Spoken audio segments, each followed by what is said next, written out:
जोहार नमस्कार।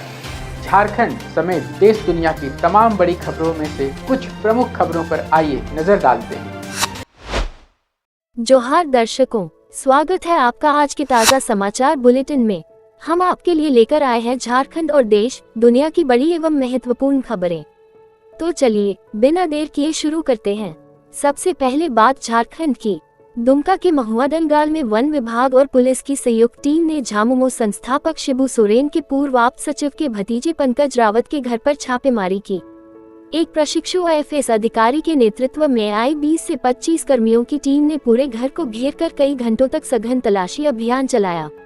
इस बड़ी कार्रवाई के बाद स्थानीय लोगों ने अधिकारियों से लिखित रूप में ये प्रमाणित करने की मांग की कि तलाशी के दौरान घर से कोई भी अवैध सामग्री बरामद नहीं हुई है। वन विभाग और पुलिस ने फिलहाल इस छापेमारी के मुख्य कारणों या जांच के आधार को लेकर पूरी तरह चुप्पी साध रखी है और कोई आधिकारिक बयान जारी नहीं किया है। बंगाल की खाड़ी में बने निम्न दबाव के कारण झारखंड के कई जिलों में बारिश का दौर शुरू हो गया है, जिसमें रामगढ़ में सर्वाधिक 61 मिलीमीटर और रांची में 20 मिलीमीटर वर्षा दर्ज की गई है। मौसम विज्ञान केंद्र ने 18 से 20 जुलाई 2026 तक रांची, लातेहार, गुमला और पलामू सहित कई इलाकों में भारी बारिश की चेतावनी देते हुए येलो अलर्ट जारी किया है। इस हालिया मानसूनी बारिश के बावजूद राज्य में 1 जून से 17 जुलाई तक सामान्य के मुकाबले 40% कम 359.8 मिलीमीटर के सापेक्ष केवल 216.8 मिलीमीटर वर्षा दर्ज की गई है। नेता प्रतिपक्ष बाबूलाल मरांडी ने मुख्यमंत्री हेमंत सोरेन को पत्र लिखकर झारखंड कौशल विकास मिशन सोसाइटी JSDMS में हुई कथित भ्रष्टाचार की न्यायिक जांच की मांग की है। उन्होंने आरोप लगाया है कि फर्जी बैंक गारंटी देने वाली एक कंपनी को पहले ब्लैकलिस्ट से बाहर निकाला गया, फिर उसे करीब 55 करोड़ रुपए का भुगतान करके दोबारा ब्लैकलिस्ट कर दिया गया। बाबूलाल मरांडी ने सवाल उठाया है कि किस नियम के तहत और किस स्तर के अधिकारियों की मंजूरी से इस ब्लैकलिस्टेड कंपनी को करोड़ों रुपए का भुगतान किया गया। उन्होंने इस पूरे मामले को पद और सरकारी धन का दुरुपयोग बताते हुए दोषियों पर सख्त कार्रवाई करने और उनसे सरकारी राशि की वसूली करने का आग्रह किया है। प्रथम और पूर्व मुख्यमंत्री बाबूलाल मरांडी नेता प्रतिपक्ष होने के नाते सरकार को आईना दिखाने का काम कर रहे आरोप बेहद गंभीर हैं। स्वतंत्र एजेंसी से निष्पक्ष जांच है जरूरी। धनबाद के बरोरा स्थित AMP कोलियरी में असंगठित मजदूर संघ के बैनर तले रोड सेल मजदूरों ने चक्का जाम आंदोलन शुरू कर दिया है, जिससे कोयला उत्पादन, डिस्पैच और ट्रांसपोर्टिंग पूरी तरह ठप हो गई है।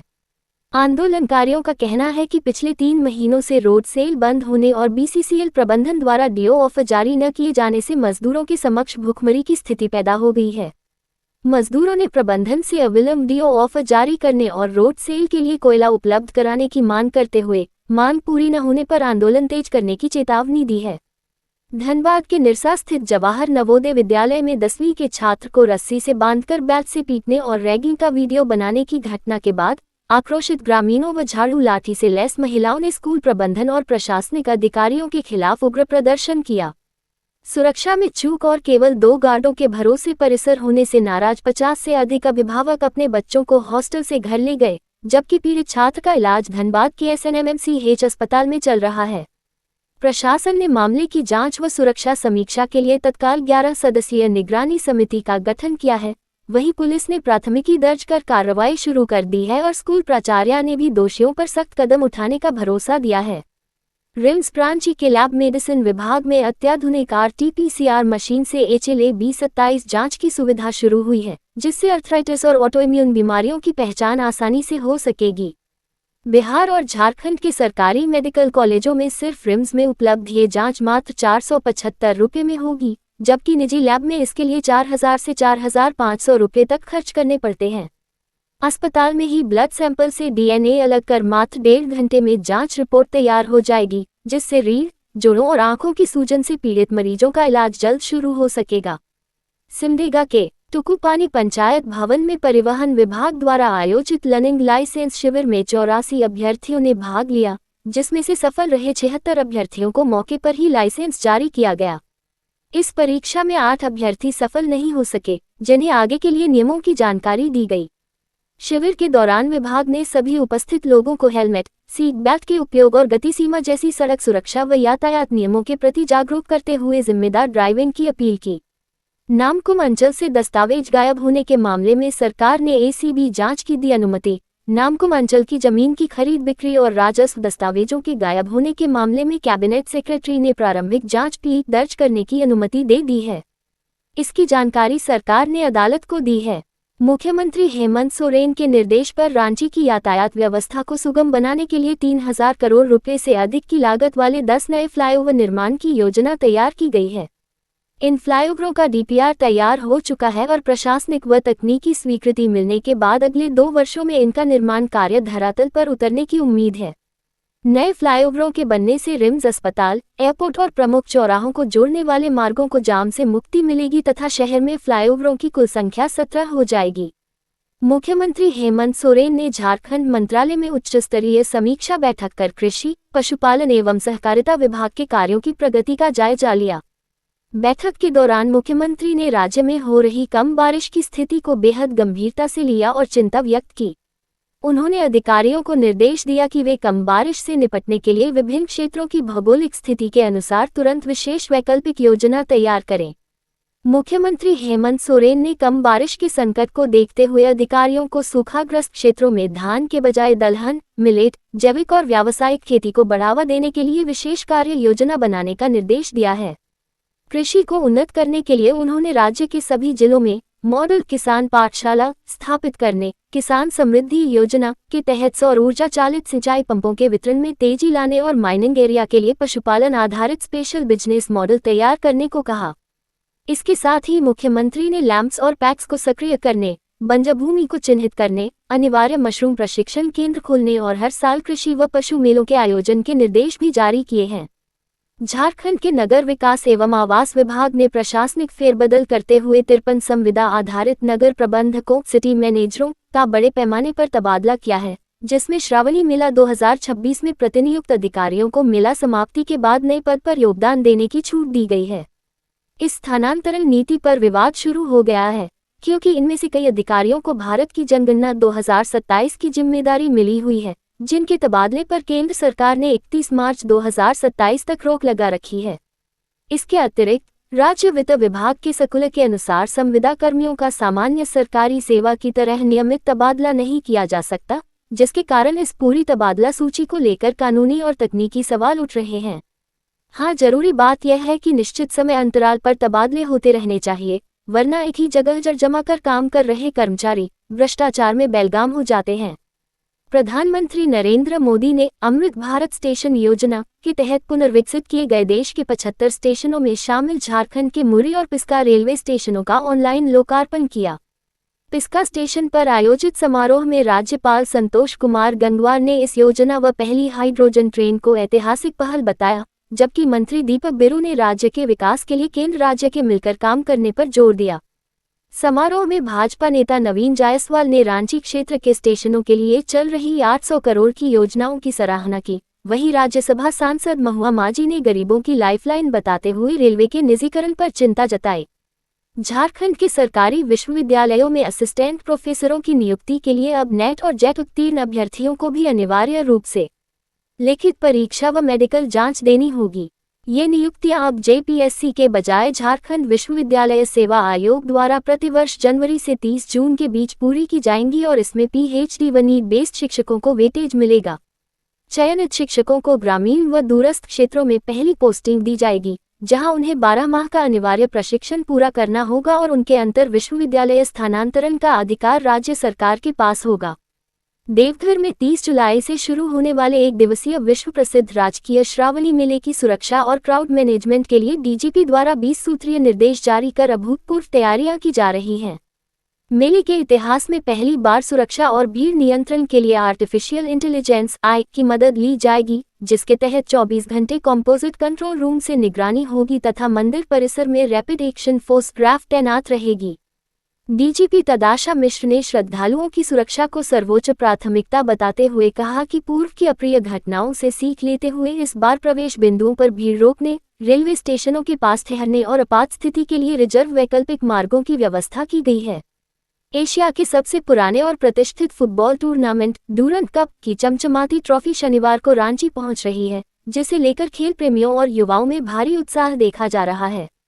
इस ट्रॉफी टूर के तहत इसे दोपहर 3:30 बजे से शाम 6:30 बजे के बीच न्यूक्लियस मॉल, मोरहाबादी मैदान, फिरायालाल चौक और सुजाता चौक जैसे 4 प्रमुख स्थानों पर आम लोगों के दर्शन और सेल्फी के लिए प्रदर्शित किया जाएगा।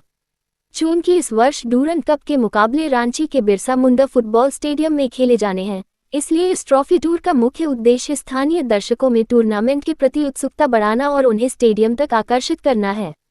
जमशेदपुर के बारीगोड़ा में धर्मवीर सिंह पर चापर से जानलेवा हमला करने और उनके घर में तोड़फोड़ करने के मुख्य आरोपी तुषार सिंह को हाई लेवल पैरवी के बाद परसुदी थाना पुलिस द्वारा छोड़े जाने पर पीड़ित परिवार ने गहरा आक्रोश व्यक्त किया है। पीड़ित के पिता मुन्ना सिंह का आरोप है कि पुलिस द्वारा पूर्व में कार्रवाई न किए जाने से आरोपियों के हौसले बुलंद हैं, जिन्होंने बुधवार रात पुनः घर में घुसकर महिलाओं से गाली गलौज की, केस वापस लेने की धमकी दी और पुलिस द्वारा शिकायत न लेने पर अब वे शनिवार को एसएसपी से मिलेंगे। इस मामले में पुलिस ने 2 सह आरोपियों को जेल और एक नाबालिग को रिमांड होम भेज दिया है, जबकि मुख्य आरोपी को छोड़ने के विषय पर जमशेदपुर एसएसपी एहतेशाम वकारिब ने अनभिज्ञता जताते हुए जांच कर दोषियों पर कार्रवाई का भरोसा दिया है। जमशेदपुर साइबर थाना पुलिस ने एक एनजीओ को सीएसआर फंड दिलाने का झांसा देकर उसके नाम पर कर्ज खाता खुलवाने और लखनऊ के होटल से मात्र 5 दिनों में देशभर के लोगों से 3 करोड़ रुपए की साइबर ठगी करने वाले मुख्य आरोपी अमन कुमार सिंह को आदित्यपुर से गिरफ्तार किया है। इस अंतर्राज्यीय गिरोह में शामिल अन्य फरार सदस्यों की तलाश के लिए पुलिस छापेमारी कर रही है। साथ ही आरोपी के जब्त मोबाइल को खंगालने के साथ साथ पुलिस रडा पर आए आदित्यपुर के एक अधिवक्ता को भी पूछताछ के लिए नोटिस भेजा गया है। बोकारो के चास नगर निगम द्वारा काला पत्थर मौजा में प्रधानमंत्री आवास योजना शहरी के तहत झुग्गीवासियों और भूमिहीनों के लिए 480 किफायती फ्लैट्स का निर्माण किया गया है, जिसमें से 360 योग्य लाभुकों ने बुकिंग पूरी कर ली है और दर्जनों परिवारों ने गृह प्रवेश भी कर लिया है। हालांकि निर्माण एजेंसी द्वारा कराई गई 12 बोरिंगों में से केवल 2 में पानी मिलने के कारण यहां पेयजल की भारी समस्या उत्पन्न हो गई है, जिसके स्थायी समाधान के लिए निगम प्रशासन अब पाइपलाइन बिछाने हेतु डीपीआर तैयार कर रहा है। झारखंड कर्मचारी चयन आयोग जेएसएससी द्वारा 19 जुलाई 2026 को आयोजित होने वाली क्षेत्रीय कार्यकर्ता प्रतियोगिता परीक्षा 2024 के लिए जिला प्रशासन ने अपनी तैयारियां पूरी कर ली हैं। चाईबासा और चक्रधरपुर के कुल 27 केंद्रों पर 3 पालियों में आयोजित होने वाली इस परीक्षा में 10,396 अभ्यर्थी शामिल होंगे, जिनके लिए परीक्षा केंद्र में प्रवेश की एक सख्त समय सीमा तय की गई है। उपायुक्त मनीष कुमार और एसपी अमित रेणु ने परीक्षा को निष्पक्ष व शांतिपूर्ण बनाने के लिए अभ्यर्थियों की कड़ी बायोमेट्रिक जांच, केंद्रों पर बुनियादी सुविधाएं सुनिश्चित करने तथा 200 मीटर के दायरे में सख्त सुरक्षा और निगरानी के निर्देश दिए हैं। लातेहार के चंदवा प्रखंड मुख्यालय और आसपास के इलाकों में शुक्रवार को एक पागल कुत्ते ने आतंक मचाते हुए करीब 1 दर्जन लोगों को काटकर घायल कर दिया, जिनमें से 8 लोगों का इलाज स्थानीय सामुदायिक स्वास्थ्य केंद्र में किया गया। इस घटना में एक निजी स्कूल के 2 स्टाफ सदस्यों सहित कई स्थानीय लोग जख्मी हुए हैं, जिसके बाद ग्रामीणों ने प्रखंड प्रशासन और पशुपालन विभाग से इस आवारा कुत्ते के आतंक से जल्द निजात दिलाने की गुहार लगाई है। सिमडेगा पुलिस अधीक्षक के निर्देश पर पुलिस ने विभिन्न थाना क्षेत्रों में विशेष छापेमारी अभियान चलाकर अवैध शराब की भट्टियों को ध्वस्त किया और मौके पर ही 281 किलो जावा महुआ व 4 लीटर महुआ शराब को नष्ट कर दिया। पुलिस प्रशासन ने जिलेवासियों से नशामुक्त समाज के निर्माण में सहयोग की अपील करते हुए कहा है कि अवैध शराब के निर्माण या बिक्री की सूचना मिलते ही तुरंत पुलिस कंट्रोल रूम को सूचित करें।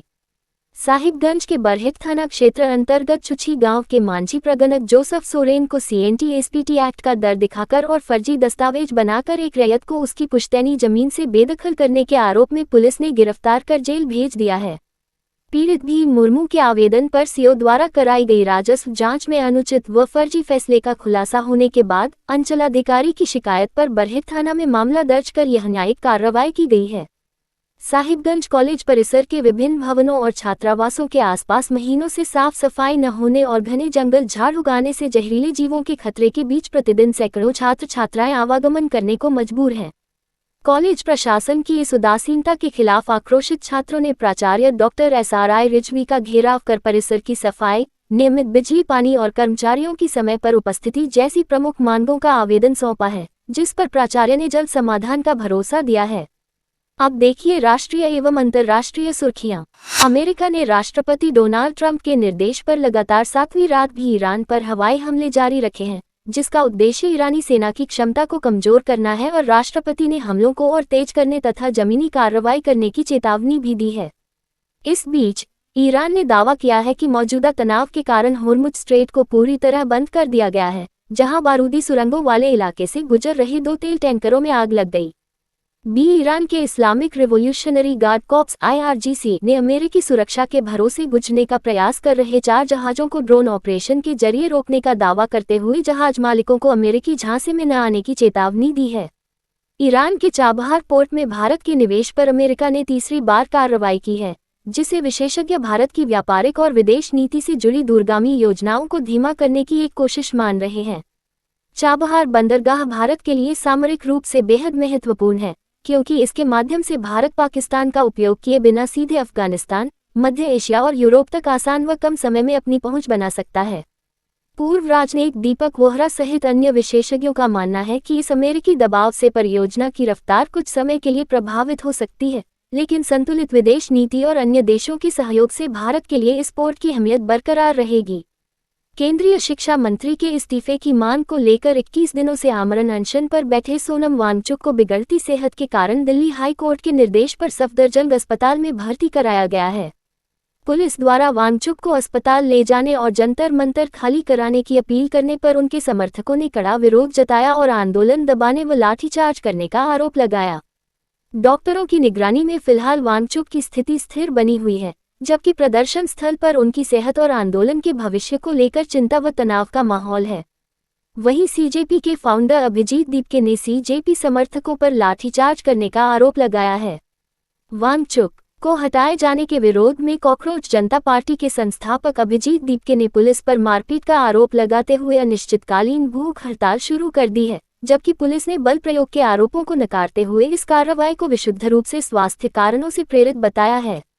जम्मू श्रीनगर राष्ट्रीय राजमार्ग पर संगूर चौक के पास अमरनाथ यात्रा पर बालताल जा रहे श्रद्धालुओं की एक इनोवा कार सड़क किनारे खड़े डंपर से पीछे से टकरा गई, जिससे उसमें सवार कम से कम 4 श्रद्धालु घायल हो गए। सूचना मिलने पर पुलिस और राहत दल ने सभी घायलों को इलाज के लिए उधमपुर स्थित सरकारी मेडिकल कॉलेज GMC में भर्ती कराया है और पुलिस मामला दर्ज कर दुर्घटना के कारणों की जाँच कर रही है। मौसम विभाग के अनुसार 18 से 23 जुलाई के बीच Delhi, NCR, UP, MP, Chhattisgarh और राजस्थान सहित उत्तर मध्य भारत के कई राज्यों में हल्की से भारी बारिश और तेज हवाएं चलने का अनुमान है। इसके अतिरिक्त 18 जुलाई को झारखंड के रांची सहित 10 जिलों में भारी बारिश व वज्रपात का येलो अलर्ट जारी किया गया है। वहीं बिहार के अधिकांश जिलों में गरज चमक के साथ बारिश की संभावना को लेकर येलो और पटना सहित आसपास के क्षेत्रों में ऑरेंज अलर्ट घोषित किया गया है। देहरादून में आयोजित छात्रों की गूंज कार्यक्रम में लोकसभा के नेता प्रतिपक्ष राहुल गांधी ने नीट पेपर लीक और प्रतियोगी परीक्षाओं में कथित अनियमितताओं को लेकर केंद्र सरकार पर तीखा हमला बोला और आरोप लगाया कि करोड़ों रुपए देकर अत्याधुनिक तकनीक के माध्यम से प्रश्नपत्र लीक कराए जा रहे हैं। पिछले 10 वर्षों में 152 पेपर लीक की घटनाओं से करीब 7.5 करोड़ युवाओं के प्रभावित होने तथा किसी भी दोषी को सजा न मिलने का दावा करते हुए राहुल गांधी ने इसे देश के युवाओं के भविष्य की लड़ाई बताया। वहीं कार्यक्रम के दौरान नीट विवाद के कारण आत्महत्या करने वाली छात्रा के पिता ने उनसे संसद में इस मुद्दे को मजबूती से उठाने की अपील की। केंद्रीय गृह मंत्री अमित शाह द्वारा संसद में पेश किए गए संविधान 130वां संशोधन विधेयक 2025 की जांच कर रही संयुक्त संसदीय समिति JPC ने विपक्ष के विरोध और व्यापक विचार विमर्श की आवश्यकता को देखते हुए अपनी मसौदा रिपोर्ट को फिलहाल लंबित रख दिया है।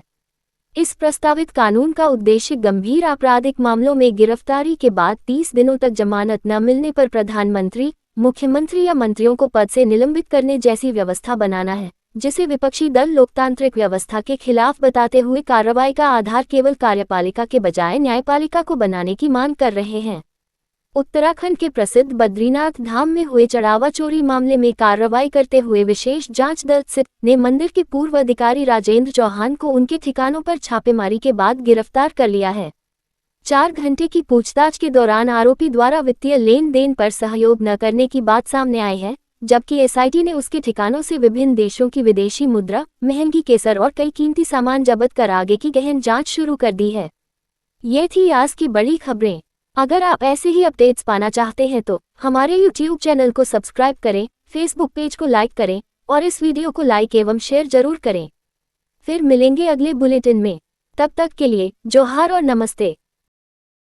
कैसी लगी आपको हमारी ये खबर, ये हमें कमेंट बॉक्स में लिखकर जरूर से बताएं। और ऐसे ही नवीनतम ताज़ा अपडेट्स, खास खबरों से रूबरू बने रहने के लिए बने रहें हमारे संग। कैमरा के पीछे से मेरा सहयोग कर रहे अजय महतो, आनंद चौहान के साथ मैं यदत पिंटू रांची।